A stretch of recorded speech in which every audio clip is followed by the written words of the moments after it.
Hello everyone, we're ready to go. No, why? Why would you do this? Okay, well, in Oh, 1 minute we're ready to go. oh yeah. Okay, so to explain, they're like, okay, are you guys ready to start? And everyone's like, yeah, yeah, yeah, yeah. And then the green guy's like, one sec, guys. Yeah, so whatever, 1 minute is fine. We were taking a center break anyways, so I'm good to go.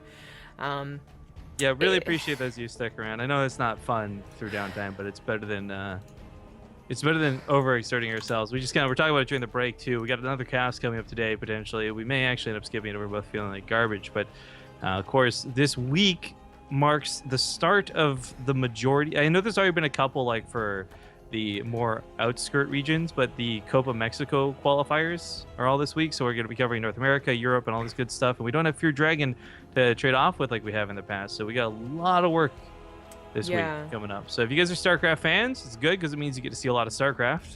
yeah, right? Yeah, it's nice. I mean, it's really... On one hand, I would have loved 24 hours to recover and rest because I didn't realize how much, I guess, my body in general, because I'm not like hacking and coughing and dying, You're right? old and weak, But in zombie girl. general, I'm old and weak, exactly. Your hair's not So, blonde, it's white. so 24 hours would have been great, but there's been a lot of cases where, like, we come back and then, like, very awkwardly from, like, a 4-day trip, there's also, like, 5 days you don't have anything to cast. Like, I prefer something to come back to cast to, for sure, but this was quite sudden, and my travel was terrible, and it just... Oh well, I'm glad that we have so much to cast, because it's not just WCS, still have the WCA stuff, future, week after that. Oh, I see on the schedule, where you wrote, anyways. There are a lot more to come, but anyways, talk about the Mexico qualifiers later, specifically, because I don't want to touch on that. But first, let's get the introductions done. It is the first semifinal of the Olimoleague. In the top left, as the pink Zerg, he is Symbol. I haven't seen this guy in a while. And in the upper right, it's going to be the Terran, the underdog, tearing up the brackets so far. Mm-hmm. The blue NaTuRal. Yeah. Of course, as we'd stated, the semifinals are lined up pretty nicely. We've got this really good matchup here. We got Armani versus Beyond on the other side of the bracket. And as cool as it would be to have a TvT, to have like Beyond the expected versus NaTuRal, the sort of like newcomer to the arena, be in those finals, I would like to see Symbol show us that he's still the force to be reckoned with that we know him to be. Yeah. That Zerg isn't just a joke in Korea, and that these casters just need to shut up and stop memeing. Yeah, right. NaTuRal, he already beat this Protoss, which is pretty impressive because they were pretty good games. But to beat Symbol and established Zerg, even though like everyone says Terran's better in Korea and whatnot, would be even more impressive. And then of course, if he does beat Symbol, he'd probably be facing Beyond. Although Armani did give Beyond trouble the last time they played, and by trouble I mean he almost won a game. I know that sounds kind of depressing, but seriously, to do that against Beyond is pretty impressive. And I really feel like the Samsung Galaxy guys are doing quite well with the matchup and advancing the matchup in Korea, because I think that's why Seoul is able to take it to all 9 games versus Beyond in the Grand Finals of Ting. I think it was because the team itself is doing really well. So, small compliment here. You did a fantastic job casting that. But Thank secondly, you. like it was so fun watching that and seeing, like we know and love Solar because he's been playing in our stuff in the Olimoleague since God knows how long. He was playing in Zotac Cups back in 2013 type thing, right? Like Solar's constantly been in our line of sight, but to see him improve. He's like one of the guys who's been consistently still improving, which I find so amazing. A lot of these Koreans, no disrespect intended, they sort of top out and then just stagnate, you know? Yeah. I didn't realize Reaper's gonna get over there so quickly because he hadn't scouted an SCV, but he does. But yeah, the Samsung, and by Samsung I mean like Solar and Armani, I know, but they seem to be coordinating well to advance the Zerg cause, shall we say. Because I know the team itself actually isn't doing well, so I kind of like misspoke, I guess. Feels bad, Misspeak. But so the WCS stuff that I want to talk about. Yeah, I talked to, I guess Olivia has made notes on Twitter and whatnot. I think she even made the thread for it, which is not her job. Not her job because Yeah. she's not involved with it. Yeah, there's she's actually there's quite a few issues. The number one thing being the whole passport versus open qualifiers being done poorly. I'm just frustrated because I brought it up with somebody from the Blizzard esports team. At some point, I'm just gonna start saying names so there's blame to assign. I try to be polite about this, but I brought it up to somebody at the Blizzard StarCraft team, not esports team, excuse me. And I brought it up with the organizers of the Cope event, and everyone just basically said like, well, tough shit. Like, yeah. gotta deal. Yeah. Ooh, an armory attack. Hellbat attack. Okay, so this is gonna be pretty important in about a minute. But yeah, it's kind of unfortunate that I guess there are a lot of pro gamers who were just traveling, so they literally have not checked the sign in button. But there's also a lot of people that had no idea, didn't realize it was happening either. So that's quite unfortunate. Big thank yous to Fearless AFX for the new sub hype. Nice. You guys, by the way, it's your SEQ for the 19-month resub. Nice. So you guys keep us afloat, and just thank you so much. Hellbat does transform though. This aggressive push has killed better Zergs than Symbol, but I don't think he's too bad. With 5 queens set up and a couple transfuses, he should be able to push this back.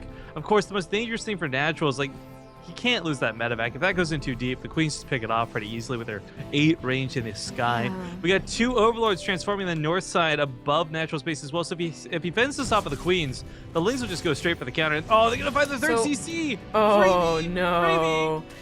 This is really what sucks about Hellbat attacks nowadays, and especially against someone who is going to go for a lot of queens, like Symbol is doing. Oh, medevac is down. Like a lot of Zergs are doing now, right? Like the Europeans obviously did it kind of first and best, and now the Zerg or the Korean Zergs really taking control of it too. But just think about it. In Heart of the Swarm, if you had your 20, 30 Lings on the side of the map when a Hellbat's rolled in, you're probably dead. Like the queens die instantly and you're gone. But in Legacy of the Void, the queen direction's so fast. They have that range now for the medevac, and let's talk about the thought process on doing this attack too. I mean, it sounds silly to say, and while this attack can sometimes be a game ender, the idea is you really want to get ahead. You want to just make sure that Zerg can't float their way towards Ultras. But this backfired so badly. 15 SCVs just went down, sitting on 28 workers, 2 CCs. The third one's still not finished, and the depot's down! Oh, no, the Hellions have to move, too. Oh, okay, I think that's, like, the worst thing. Depot's down, but the Hellions kite, and it's just like, yay, Lings. But he was bringing the Liberator back home, so he may not have been looking for that brief moment. Well, this doesn't look like it'll end the game here. I kind of feel like the damage already has. Yeah. Not perhaps ended the game, but crippled NaTuRal to be in such a terrible spot. His army supply is non-existent. He's about to finish up upgrades, and he'll have no units to benefit from them. Yeah, plus he should have a third CC already done. It is finishing up now, but this has been a problem. He's going to be able to start that recovery process in the He's got idle economy. mules, too. Oh no, that sucks. He just wait, where? They just put it back, but it's gonna die. So as you can see, like he's getting no life out of those mules.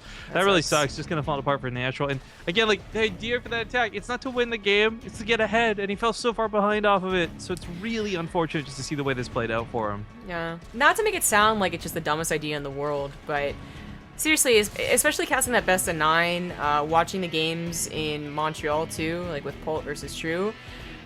I'm really convinced that there's not many options for Terran other than what Bjorn does almost every single game. Because, right, the games that Bjorn lost, the best of 9, were games that he didn't do the fast second racks into the fast double medevac drop and constant pressure. He tried a Hellbat attack. He tried opening up with Hellion Liberator, I think. And every single time he did it, he wouldn't do enough damage, he would lose. And once he back to the standard, that's when he started winning again. So it's a pretty bleak picture, because if that really is the only or the best option, then that sucks. Terran's got one build, like bad, have fun, man. But it kind of feels that way sometimes. Like that Hellbat attack really has not been that scary for a long time, unless the Zerg is so extremely stupidly greedy, which they usually aren't. Queens are very good at defending. Drop does get off here, and it probably was that a queen drop? Oh my god. It's actually kind of a big deal, though, because you gotta consider the speed on this Overlord will be good enough to actually get in range of that medevac and push it. I love it. Like, you saw the true game, right? Oh, and he drops the creep, too, so... Oh, my god, you can put tumors down? This is so sick. And he moves the queens more maneuverably. I love this. Symbol, Symbol has been around for a very long time, and he was one of the guys that was, like, this the TLO in Korea, right? He'd do weird shit all the time, and that's why I think he got popular initially. So it's kind of hard to remember that, because he's been around for so long. We don't see him that often anymore. But I wonder if this is just a thing happening in Korea. Maybe he took some influence from True's game versus Pult. That was a very different use of Queen Drop. but I love the idea. I mean, it doesn't quite make them into mutas, you know, they don't quite have that speed, but to be able to chase medevacs like he just did is disturbing, at least for a Terran player. Oh, the Widowmines are not going to get on those Banelings. Just kidding. Oh, these Banelings get in the Marines. Not ideal. Oh well. That looked really weird, by the way. That looked like they were spawning. There we go. That's what he wanted. Unfortunately, not a lot to clean up the rest of the slow SCVs. I really like the 3 Baneling 2 Zergling version of that drop quite a bit. Yes. Third base now getting dropped as well, but he pulls the SCVs away, realizing that Overlord is not going to let him be MT. 24 more Banelings on the way, and I know you referenced True moments ago, but it does feel like him winning a tournament like that and beating Polt so one-sidedly too. That's really going to set the standard for, I think, a lot of the way that people play. And I don't know whether Symbol was doing this beforehand or whether he's adjusting now, but he is just playing this out really well. What the shit? It's the Overlord drop, man. I love this. This is so stupid and wonderful. God. Okay, so the upgrade's about to finish up here, and I mean, okay. Here's what's hilarious. I brought them up as a like replacement for mutas, and they're never really going to be as cute as the Overlord drop thing is. But he literally is not going for mutas.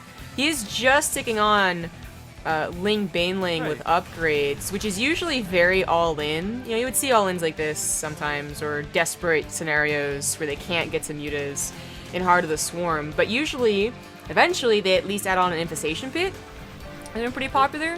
But he's just not. He's like, I think I can win this game. Oh, Jesus. So I certainly agree that Infestation Pit Hive and all that looks good, but as much as I want to go back and talk about True even further, this is going to be like, what, 60-ish Banelings? This reminds me of, like, I'm watching Hyun in, like, Heart of the Swarm. And the dynamic here is there's not a bunch of Liberators, there's not a lot of other craziness right now. Like, this could just roll through everything. Oh, the target fire works on a NaTuRal, though. Yeah, does it on 5 more Widowmines and maybe he wins, but oh Jesus, no, he's not spreading. There's too many Banelings. He splits, but to no avail. There's a Baneling for each Marine. Yeah, he does lift the 3rd CC, but he doesn't lift the deep. Well, it doesn't matter. They're broken through anyway. They see me rolling. They hate. You know, though, like seriously, if he had 4 more Widowmines and they got some decent shots, there's a risk of Symbol throwing the game, but.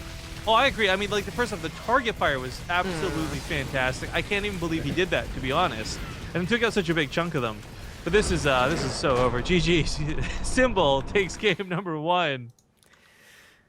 Oh, that was funny stuff. It's disturbing to see that, because what's disturbing is not, like, queens chasing something, because that can happen and not be effective, and you just laugh your way to killing their base. But that it was effective. It did take down the medevac to like half health within like 2 seconds.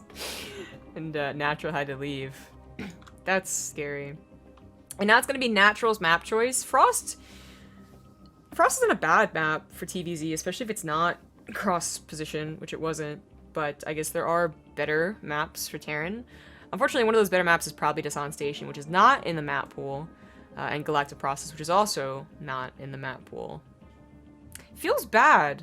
New Gettysburg and Apotheosis are really these maps that a lot of Terran players just give to Zerg, kind of automatically, like, oh, they chose that map, I guess I'm going to lose this one. And that's the 2 maps that are... Actually, so speaking on that for a moment, first off, I want to make this very clear. The Olimoleague has always been very Terran dominated.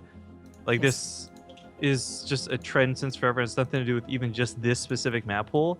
But I do wonder if, like, maybe there should be more maps in the map pool that are, I don't know how to phrase it, like, I guess a little more Zerg favored is the way I want to say it, but not quite, like, or Protoss favored, or just basically things that would maybe give Terran a bit more of a struggle, and see if that affects the constant Terran in the finals dynamic that we have. Yeah. I think that, you know, the Olimoleague's been going on for like almost 2 years, because it's the weeklies plus the monthlies, so add those numbers up together, and I'm sure it's been going on for a while. But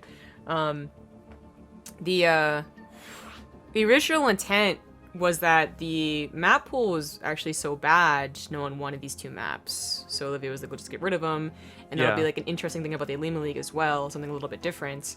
And it just stuck with it, because usually there are 2 to 3 terrible maps in every single ladder pool. But I don't mind the idea. That's an idea that I think that really got lost from Brood War to StarCraft 2, which is not every map has to be completely balanced. But It's also frustrating because for organizers, for viewers, probably not that big of a deal. For players, having the first map pre-chosen and then the second map be limited to 4 map choices can be very frustrating. I mean, we've certainly heard complaints from people about the format, but basically deal with it. Deal with it, NaTuRal, because you're down 1. And he does spawn in the bottom right in King Sejong. His map choice is the blue Terran NaTuRal. And in the upper left, leading the series 1-0, it's going to be the pink symbol. Now, again, just going to go back on like the Ling style thing, right? Again, I'm not saying Symbol's copied this from True. I know Symbol's been doing that style on and off for a while. But with the finals for DreamHack having just finished up, for everybody watching somebody like Pole 2, no matter what you want to think about him, he is a good Terran player. To watch True beat him like that, I think there's going to be a lot of adaptation. And I'm hoping that's the case for Korea, because right now, it's almost this awkward halfway point, right? Where you've got half the Zergs wanting to play this more True style, half the Zergs saying Snoot and Nurture seem to figure this out. It's really tough to know what direction to take yourself, much less for the Koreans of all people to seem to be the most flabbergasted about it. Just blows me away. So I'm glad to see Symbol has found something that works for him. Maybe that was a once-off thing for Frost, and maybe it was just based on the way the first game went. But I wouldn't be surprised if we saw him do the similar tactics here on King Sejong. Yeah. It'd be awesome if he did throw out the same build as True, just because I really want to talk about it. I was sitting next to Steadfast. If you guys don't know, he's like a NA player, a Zerg player, and he does like a bunch of casting for like the Toronto-based events, like Kingdom of the North and stuff like that. Anyways, and we were just talking about that game, and we were like theory crafting about why it was so good and why it won and stuff, and it was a lot of fun. But I wish I could have talked about it, I guess, to a broader audience, because the funnest thing for StarCraft about, like, for me, is not literally telling you guys this is what's going to happen, but finding these really stupid, odd builds and being like, guys, I don't know why that happened. Why do you think that happened? I don't know, Rifkin. Why did that? I don't know. Actually, you gotta just whip out the camera and start vlogging like on the spot. Like, hang on, Dave. This is a great discussion. Give me one more. Yeah, just give me a second here. Yeah. Yeah, it would have been really nice to have like a round table, but the benches, I don't know if you guys saw on the camera when they panned over the crowd, there was the chairs, and then there was bleachers basically in the back, and that's where I sat, and they were so uncomfortable. My ass hurt so much because that's the only place you could find seating. Well, wasn't the venue was inside the hotel, right? DreamHack? Yes, but the hotel actually is like part hotel, part convention center. Well, you should just bring a pillow down from your room. Just sit on it. I actually didn't think about that. Tempo like brought his pillow from home, so he could have done that, but I don't know if they would have. Would they even notice that wasn't my pillow? Just you know, walk like you have a purpose, and no one will stop you, right? I should have. Something like that. Yeah, something like that. I should have. Well, we have Overlord speed on the way. This is typically, I think, just for scouting. A lot of Zergs have just been like, you know, it's totally worth having the scouting, and then not losing Overlords like this later on. Ouch! It's so close to being in position too. That hurts a lot. That wasn't supposed to happen. Did not stick the landing. Nope. Okay, so not good start for Symbol. I know it's a lot to kind of like, oh, you guys are talking a lot about one Overlord, but when you consider what the Overlords did for Symbol that last game, whether it was a couple drops to the side with those Lings, or whether it was the Queens getting dropped and shuffled around the map, I mean, to lose an Overlord this early kind of sucks. It certainly does, and you really aren't supposed to lose that one. By the way, yeah, that's the eyes. Speaking of the Olympics, it was hilarious being in Canada and seeing you guys so happy about bronze. There's a picture I saw that's like Canada during the Summer Olympics, and it's like a kid with his hands in his pocket kicking a rock, like who cares? It's like Canada during the Winter Olympics, and it's like this crazy guy flexed out, roided out of his mind. It's like, yeah! Yeah. I mean, it's pretty accurate, actually. You be proud of what you do, Canada. But hey, this is something that is so old school. This is along the same lines of Hellbat attacks for me, especially because Zergs very quickly realized to break down the rocks. Although Symbol stopped. He was breaking down the rocks, then did something else. So there's still quite a ways to go. He could still be targeting with the Queens. I'm surprised he's not. Point is, this should be cleared up really easily. And even if it's not because the rocks are broken down, it's because it's a single tank. Eventually the thing will have to move. I thought NaTuRal might bring a bunker with it. And he might have, had he known the rocks weren't going to be broken down. But you just assume now Zerg's gonna have that Well, at least low enough to break him down. Ow. Oh, sorry, talk about me. Ah. Okay, we have an Overlord drop on the way, and it is being formed right on top of those queens, so that might be his response to this. Whether it's the queens going in there or the roaches going in there, an Overlord drop would be able to take care of this, similar fashion to, you know, taking the rocks, or maybe able to take care of it too. So you can land on the tank and then target the medevac, which is probably the better move, or you could just try and take on the tank. Yeah, I mean, the queen drops are really cool. I love the way he's utilizing this. This is actually very unique, very creative, and all these plus point things, but the creep spread was actually really cool. Sorry guys, I'm still not fixed up. I'm moving the wrong way. It really hurts. But the creep spread was I really like the creep spread there. Everyone kept asking me how you were doing, and they've been asking me that for like 3 weeks, right? Including the part where I just at Montreal or yeah. But like everyone online, right? I'm just like at certain points I really don't know. Like you don't tell me percentage-wise how you're doing, right? I'm like a good 12%, 13%. Yeah, exactly. So at Montreal, I just told them that you tripped over your cat. And that you probably injured yourself again. It hurt really bad. I got x-rays lined up to see if that's amazing. Yeah, so that sucks, but anyway, they were like, how is he casting, you know? Like, I thought you were casting or something. I didn't even realize you were here. I was like, I'm not sure. Like, he plays Overwatch somehow, too, and what he does is that occasionally he'll just, like, get into immense pain and mute his mic and just hear him groan in the background. So yeah, I think that's what he was doing about every hour on the DreamHack cast. Yeah, that was actually pretty accurate. I would just let Crew Dragon talk for like 15 minutes at a time, and I just had to take a breather. Just yell, alright? What is that, Oh, never mind, that was a My setup, by the way, I described at the start of the stream, but since we got more people here now, is I've got my keyboard propped up on a book, and I'm kind of hunched over with T-Rex arms, and it is not comfortable to sit like this by any means. Okay. A symbol, kind of got distracted. I mean, the tank push did not much. The queen drop was cool. There was a roach one thrown down, and he's obviously going for a lot of roaches. Only one upgrade, though, and this used to mean they were going to attack with a single carapace upgrade, you know, just big army swell. But with the infestation pit down, I guess it just means that he'd rather have his roaches live, which when you think about it is the whole purpose, you know? Is that they live long enough, they don't die, they turn into ravagers, and they're coupled with infestors. And they buy so much time defensively. That's really what you want, is just armor and you know, health. Actually, I want to really talk about this, though. Okay, first off, attacking the south, attacking the north side. Symbol got defended on 2 different fronts. Looks like he should be okay to hold for the time being.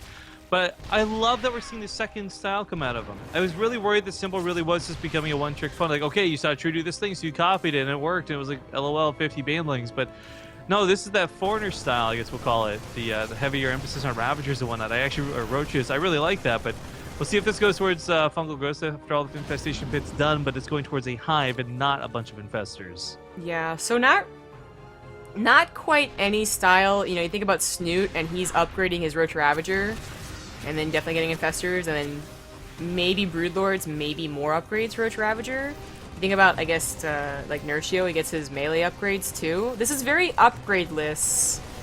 Very, very upgrade. Like, not even just like +1/+1, but also consider like Patching Glands. Not even on the way. So that's interesting. He'll certainly have very fast hive tech, whether that's for... It's gotta be for Ultras, he doesn't have Aspire yet. Or not. They're not gonna be that well upgraded. And NaTuRal, had he had a bit faster at 2-2, probably could have hit some really nice timing, especially if he had any more tanks than just one. He does scout all this, though, and that's pretty important. He knows he has it on a clock. Very quick clock. Thanks to... I want to say this is all good. Yeah, okay. Not I good. All good. It's all good. Thanks for 7-month resub. Yeah, y'all slacked on subs while I was gone, man. How? I'm off for 3 weeks, and now we're below 1,000. We're actually at 967. We're really low on that sub count now. Feels well, bad, I mean, man. like the week before, 2 days before I left. No, it was the Ting finals, wasn't it? You were like, yeah, we're close to 1,000. So I don't know if you can blame me. I'm gonna just say that you didn't guilt trip our subs enough to resub. Is what it comes down to. Oh. Like, did you guys know that but, if you unsub while Rifkin's gone, he may die? But I did well until like Monday, I guess, because that's when you said that it was close to 1,000. Yeah, I know. Okay, there's a bunch of drops going on. Yeah. Double roach Wow. drop in the main, the Oh, roach drop God. in the natural. 16 SCVs go down pretty darn quick, and the main fight's not looking too bad either. A couple Widowmine's going to be picked off by the Corsair Bows. Nice spotting out of Symbol. And this army, if it gets fungal, there's the fungal growth. The Medivacs go down, and the army with it. Not looking so good. Down to 62 supply for natural, and it doesn't look like we're going to see a TVT finals at this rate. I don't think so.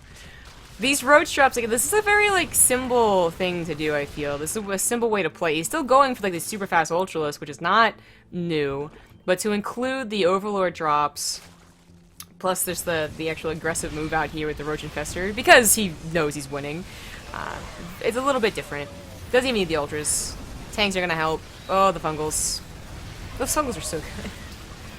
Yeah, So bad he's for really Natural. he's nailed it in pretty much every single fungal he's cast. I don't even know if he missed one or not, but didn't look like it. Either way, tank on the high ground doing what it can, but it's 3 times the army supply. The Marines all going to evaporate here. Last couple Corsair Bows land, and even if it was a decent army to counterattack with afterwards, the 3rd base got dropped while this goes on, so there's no SCVs anywhere. There's 29 for 3 bases. Even with mules, it's not going to cut it. Yeah. Well, 6 Ultras. I guess if Natural's not gonna tap out yet, it's gonna be when Ultras run in. Oh god. Ooh, oh my goodness. That mouth moves. I did not fucking today. I learned. creepy. How did we never notice that before? Hey, no, zoom in again.